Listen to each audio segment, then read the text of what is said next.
आज एक ऐसी शख्सियत से आपकी मुलाकात कराएंगे जिन्होंने 8 मार्च 2021 को मैराथन में 42.2 किलोमीटर की दौड़ में प्रथम स्थान प्राप्त किया था। भाई साहब, हमारे दर्शकों के लिए अपना पूरा परिचय दीजिए। सबसे खुशी की बात है कि आज आपको भारतीय किसान यूनियन हिंद ने जो एक पदभार भी दिया है, कैसा आप महसूस कर रहे हैं, इस विषय हमारे दर्शकों के लिए बताइए। बहुत अच्छा महसूस कर रहे हैं, क्योंकि मैं किसान का बेटा हूं और आजमगढ़ में गांव का रहने वाला हूं। किसानों के नाम पर जहां कहीं भी मेरे को सेवा की ज़रूरत होती है तो हमेशा तैयार रहता हूं। बचपन से ही किसानी देखा हूं और बहुत अच्छा लग रहा है। अपना पूरा परिचय दीजिए। जब दौड़ हुई थी हाँ, दौड़ में रजिस्ट्रेशन 2-3 महीना पहले ही होता है और हर साल दौड़ होती है, वार्ड लेवल की होती है। तो उस कोरोना काल था 20 और 21 में, तो उसमें डिजिटल दौड़ भी, मतलब ऐप डाउनलोड करके मोबाइल लेके भागना होता है, वो दौड़ हुई थी और उसमें हम 42.2 किलोमीटर में प्रथम स्थान प्राप्त किए। किस विभाग में आप अभी नौकरी करते हैं? सेवानिवृत्त हो चुके हैं? हम सेवानिवृत्त हो चुके हैं 2019 में। अच्छा। हम MTNL में थे, नौकरी करते थे। 19 दिसंबर 19 में सेवानिवृत्त हो गए। ये दौड़ का सिलसिला बराबर चल रहा है या अभी? दौड़ का सिलसिला बराबर चल रहा है और 2006 में चेतन चौहान जी ने एक दौड़ थी, उसमें इनाम रखा था 18 साल से कम, 18 साल से ज़्यादा के बच्चों के लिए। तो मेरा बेटा अपना फार्म भरा था, मेरा भी भर दिया था। तो 18 साल से कम के बच्चे जब दौड़ हुई, उसमें मेरा बेटा था। तो उसमें बच्चे गलती से, ऑर्गेनाइजर गलती से 3 गुटों में बट गए। मेरा बेटा बीच वाले गुट में था, फर्स्ट आया, कोई पकड़ा ही नहीं, क्योंकि एक गुट को तो पकड़ेगा जो पहले दौड़ गए बच्चे। तो उसको मायूस हो गया। उसकी मायूसी ख़त्म करने के लिए मेरा फार्म भरा हुआ था वो। तो जब 18 से ज़्यादा वालों की दौड़ हुई तो मैं खड़ा हुआ, तो सब नौजवान बच्चे कहने लगे, अंकल जी हट जाइए, चोट वोट लग जाएगी, तो आप क्यों खड़े हो, यहाँ पे 18 से ऊपर की दौड़ है। तो मैंने बोला कि मैं भी तो 18 से ऊपर का हूँ, उसमें 50 साल का था। अच्छा। हाँ, तो दौड़ा और फर्स्ट आ गया। भाई साहब, ये सात का जो है, सात में आपकी क्या भूमिका रही? सात सम्मेलन जो होता है, सात देखा हम लोगों का, इंजीनियरों का, हमारे डिपार्टमेंट का ऑर्गेनाइजेशन है। फिर भारत के सारे central government, state government undertaking, autonomous body का मिला के फेडरेशन, उससे एफिलिएशन। फिर इसके बाद सार का संगठन बना। तो सार का जहाँ भी मीटिंग होती थी, सम्मेलन होता था, मैं भी चंडीगढ़ हुआ था, उसमें गया हुआ था। और सार के लोग खुद दिल्ली आए थे।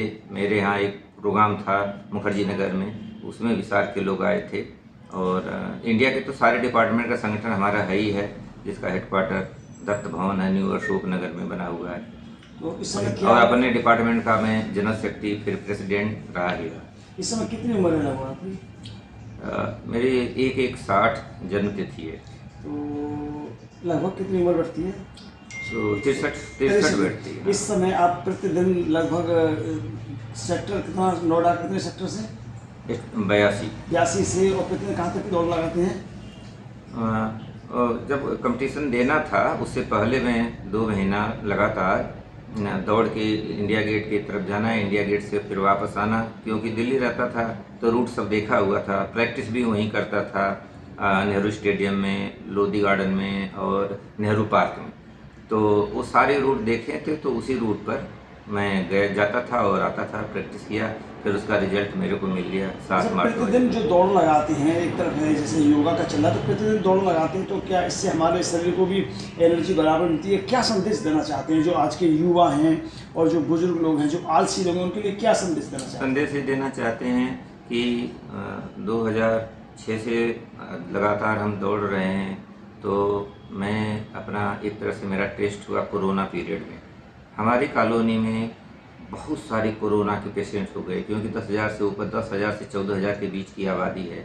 इसमें लगभग 400 के करीब सुना था कि लोग कोरोना से पीड़ित हो गए थे। उसमें से 17 लोगों की डेथ भी हो गई।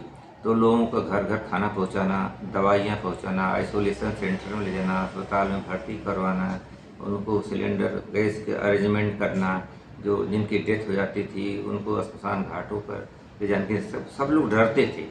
तो इस सारे काम में लगा रहा। तो हमारे दोस्त साथी जो थे, सब चिंतक थे, वो कहते थे कि इतना उतावलापन मत दिखाइए, पकड़ लेगा, फिर कुछ कोई नहीं साथ देगा, कुछ नहीं होगा। लेकिन मेरे को रहा नहीं जाता था उन लोगों का दुख दर्द देख करके। और 3-3 आइसोलेशन सेंटर हम लोग चलाते थे यहाँ जी, पर। तो उसमें भी और कि पूछ के लोगों से किसको किसको खाना चाहिए, हम ग्रुप बना रखे हैं, उसमें मैसेज आते थे, देता था। घर वाले भी बाहर वाले भी डराते थे, लेकिन हम अंदर से जब लोगों को दुख देखता था तो वो डर भूल जाता था, सेवा में लगा जब रहता शाम था। को घर पे वापस आते होंगे तो काफ़ी लोग बच गए, उतने लोगों में से कम ही लोगों की डेथ हो पाई। नहीं, जब शाम को आप वापस घर पे आते होंगे तो घर वाले क्या कहते होंगे? घर वाले बहुत डरते थे कि आए हैं कोरोना के बीच से, लोगों के बीच से, आइसोलेशन सेंटर से, अस्पताल से, उन लोगों के घरों से जो पेशेंट हैं, तो डर तो थी, डरते थे, कहते थे कि इतना मत करिए, एक लिमिट इसके अलावा भाई साहब, हिंदुस्तान के जो केंद्रीय विहार बने हुए हैं, केंद्रीय उसमें आपकी विहार भूमिका क्या रही है? मैं अपने एसोसिएशन का उसमें जनरल सेक्रेटरी प्रेसिडेंट बना। तो भारत के सारे department, all central government, state government, undertaking, autonomous body मिला के फेडरेशन था है, जिसका हेडक्वार्टर उस समय ITO को हुआ करता था। अब दत्त भवन हम लोगों ने बना लिया न्यू अशोक नगर में, तो वहाँ शिफ्ट हो गया है। तो उस दौरान मीटिंग वहाँ पर हुई थी। तो मीटिंग में फिर हम लोग आपस में, मैं ही कहा कि हम लोगों के लिए घर होना चाहिए और सस्ते दर पर मिले, मजबूत घर, अच्छा घर, और बहुत सारे लोग एक साथ रह सकें, ऐसा घर क्यों नहीं सेंट्रल गवर्नमेंट से हम लोग कहें कि बनना चाहिए। तो लोग हंसने लगे, हमारे साथी दोस्त कि ऐसा हो ही नहीं सकता कि सरकारी अफसर हम लोग हैं और इंजीनियर हैं, अफसर हैं, तो हम लोगों के लिए घर बने। तो मैं बोला कि एक बार पहल तो किया जाए, तो पहल किया गया और फिर CGEWHO करके बना, और पहले प्राइवेट बना, फिर 95 में जाके ऑटोनोमस बॉडी सरकारी बन गया और शुरू हुआ बनना।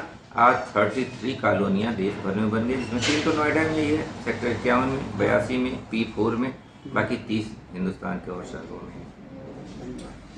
इसमें आज जो है नेताजी, आपने इनके लिए भारतीय किसान यूनियन संघ से जोड़ा है जी, और इतनी महान हस्ती है, क्या कहना चाहती हैं? देखिए, BL सिंह जी आज हमारे संगठन से जुड़े हैं, भारतीय किसान यूनियन हिंद से। छत्री सेना से भी इनको जोड़ेंगे भाई साहब को, सामान्य ट्रस्ट से भी जोड़ेंगे। जो विश्व विजेता हैं 2021 नेहरू स्टेडियम में जो मैराथन दौड़ हुई, और 60 सम्मेलन जो होता है उसमें भी अपनी भूमिका निभाई है। हिंदुस्तान के जितने भी केंद्रीय विहार हैं उसमें भी ये बेस भूमिका में रहे हैं। तो मुझे पूरी आशा है, पूरी अपेक्षा रखता हूँ BL सिंह जी से। किसानों के घर पैदा हुए हैं, इनके भूमिका देहात की ही है। तो किसानों का किस तरह जो प्रॉब्लम आ रही हैं, जो दिक्कतें होती हैं, किसी भी संगठन ने आज तक किसानों के हित के लिए कुछ नहीं किया। अपनी राजनीति की है, नेतागिरी चमकाई है, या अपना हिसाब किताब बनाया है, बढ़ाया है। हमारा संगठन जो भारतीय किसान यूनियन हिंद है, उन सबसे परे है। और इसके राष्ट्रीय अध्यक्ष भी चौहान साहब हैं, जो बहुत फेमस हस्ती हैं।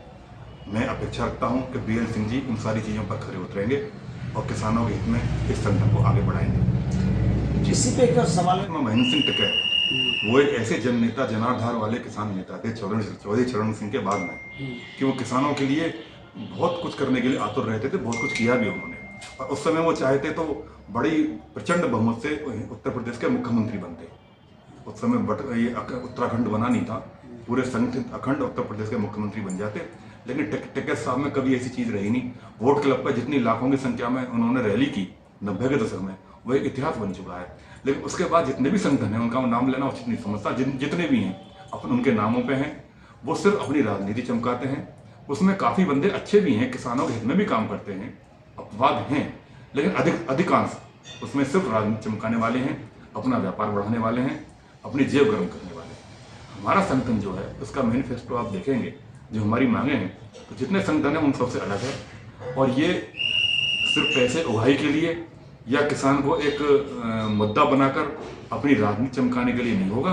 ये वास्तव में किसानों का हित करेगा। नया नया संगठन है, कोरोना लग गया उसके बाद में, अभी इसको प्रदेश स्तर पर और फिर देश स्तर पर बहुत बड़ी रैली करेंगे दिल्ली में।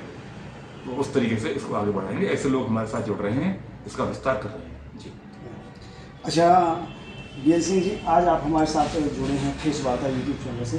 फेस वार्ता के माध्यम से क्या कहना चाहते हैं देश जनता के लिए, एक बार बता दीजिए। और देश की जनता के लिए यही कहना चाहूँगा कि श्री भगवान कृष्ण ने कहा है कि हम मानव रूप में अगर हम धरती पर जन्म लेते हैं तो हमारा मुख्य कर्तव्य है सेवा करना। तो किसान जो कि देश भर का पालन पोषण करता पैदावार से अपने, तो उसके लिए हम लोगों को चिंता करना चाहिए और वैसा कदम उठाना चाहिए। और मेरे पूर्वज तो ऐसा करते भी आए हैं। मेरे दादा के छोटे भाई बाबा हरदेव सिंह जी किसान थे, केवल किसानी करते थे। लेकिन जब मेरे बड़े बाबू जिसको यहाँ ताऊ कहते हैं, प्राइमरी की मास्टरी ज्वाइन करने गए तो उन्होंने मना किया कि नहीं, अंग्रेज़ों का शासन है, इसमें हमको नौकरी नहीं करना चाहिए, नहीं कर। तो उन्होंने कहा नहीं, तो भारत है, भारत का स्कूल, भारत के बच्चे हैं, नौकरी करने में, प्राइमरी के पढ़ाने में कोई दिक्कत नहीं है। वो घर छोड़ के चले गए और डॉक्टर हेडगेवार जी के साथ जुड़ के 17 लोगों की टोली में हेडगेवार जी से 6 साल बड़े थे, आरएसएस बनाए। और उसके बाद हेडगेवार जी की डेथ हो गई और लोगों की भी डेथ हो गई। हमारे बाबा हरदेव सिंह जी तब भी जिंदा थे। गोलवलकर जी आए, गोलवलकर जी सरसंघ चालक बने, तो बाबा हरदेव सिंह जी ने कहा कि नहीं, हमको पॉलिटिकल पार्टी बनाना चाहिए, क्योंकि हमारी सुनवाई फिर लोकसभा, राज्यसभा, विधानसभा, विधान परिषद, लोकल बॉडीज में नहीं हो पाती है। तो उन्होंने कहा, आप लोग तो तय किए थे हमको राजनीति में नहीं जाना, कहे तब तय किए थे, समय की पुकार है कि होना चाहिए। तो उन्होंने श्यामा प्रसाद मुखर्जी और दीनदयाल जी को बुलाया और जनसंघ की स्थापना 1951 में किए गए।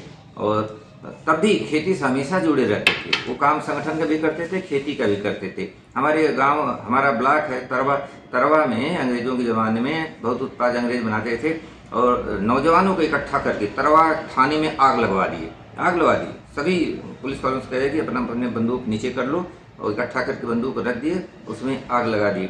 आज भी जो थे उस टोली में लोग पूरा याद करते हैं, सबको लोग याद करते हैं। ऐसा हमारे संस्कार में ही रहा कि क्या अच्छा है, क्या बुरा, क्या करना, क्या नहीं करना, क्या खाना, क्या जैसा भाई साहब बता रहे हैं शर्मा जी, कल पिता की पुण्यतिथि है। हमारी बैकग्राउंड भी ऐसी ही रही है। पिता तो टॉप के वकील रहे। हमारे जो ग्रैंडफादर थे अजमेर में आज बहुत बड़े अफसर थे रेलवे के। जो ग्रेट ग्रैंडफादर थे बॉम्बे में चीफ प्रेसिडेंट एंड सीएम जज थे। उनके जो फादर थे, greatest grandfather doctor Ranjit Singh, Agra में थे, जो राजे रजवाड़ों का अंग्रेजों का इलाज करते थे।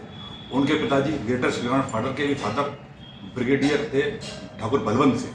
तो इस तरह की जो भाई साहब बता रहे हैं, करीब 8 पीढ़ियों की हमारी परंपरा ऐसी रही है कि हमको खुद को देख के कॉम्प्लेक्स होता है कि हम उस परंपरा को पूरी तरह निर्वहन नहीं कर पा रहे हैं। कल पिता की पुण्यतिथि है, तो उसके टाइम पर कल फिर आपसे मिलेंगे और कल बहुत बड़ी बड़ी चीज़ें करनी है, कैंप लगवा रहे हैं।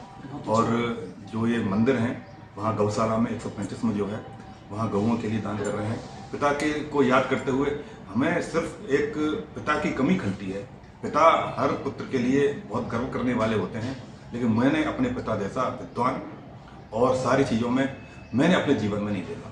मैं किसी व्यक्ति से प्रभावित इसलिए नहीं हुआ कि वो हर व्यक्ति सिवा चंद्रशेखर जी, सिवा अटल जी और अब राजा भैया, पिता के मुकाबले मुझे कोई नहीं दिखा। मुझे ये लगता है कि मैं ऐसे इतने बड़े पिता की संतान हूँ, तो मुझे भी जीवन में कुछ करना चाहिए। ये उनसे ही मुझे वो मिलती है, तो वो मैंने बताया। देखा कितना, आपने देखा कितना शीतल स्वभाव, कितनी सब एक मतलब व्यक्ति भी आप देख सकते हैं जिससे आज हमारा परिचय हो रहा है। यदि आपके आसपास भी इस तरह की कोई प्रतिभा छिपी हुई है तो हमें संपर्क करें। फेस वार्ता हमारा मोबाइल नंबर है 9871149327 और आप हमसे संपर्क कर सकते हैं और आसपास की खबरों को शेयर करते हैं। नमस्कार, यथाशीघ्र हम मिलते हैं एक नई स्टोरी के साथ। धन्यवाद।